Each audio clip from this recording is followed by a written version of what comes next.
Assalomu alaykum, hurmatli kuzatuvchilar. Yine yangi arqa geldik. Xudo xolasa bir 10 gün burun zakaz beradilar. Bitirib tayyorlab olib keldik. Kime shunday kuxunli mebel, to'y mebel, ugoluk divan, kafe bar. Gerek bo'ladigan bo'lsa, zakaz beraverasizlar. Bir qator aytib, ko'rsatib o'taman. Mo'kalarni zakonchisidan qo'yib berdik. Shunday yaxshisidan qo'yib beradilar. Keyin imini tavaqadan sujilgalari bor. Hamma quloqlari yaxshi, o'z tortib ketadigan. Yani bunu aytadigan bo'lsak, tortmalarning ichida shunday kashkodanlari bo'ladi.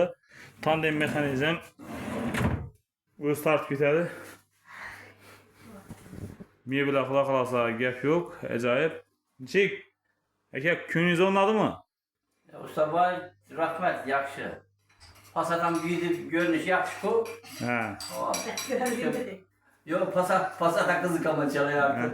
Düştü, bo'ladi, zakonli. Kesbingizdan bereket toping yo'llar. Shu topganizak yo'llar to'g'ri buyursin. Yaxshi.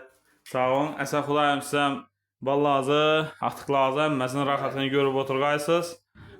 Bundan ham yaxshi mebellari ishatib, hajibva bo'lib, hajana bo'lib, balalarni rohatini ko'rib yurgaysizlar Xudoyim. Yaxshi. Rahmat. Sağ olun. Asa yoqqan bo'lsa like bosinglar, kanala obuna bo'lib qo'yinglar. Keyingi videolarimiz ham yetib boradi.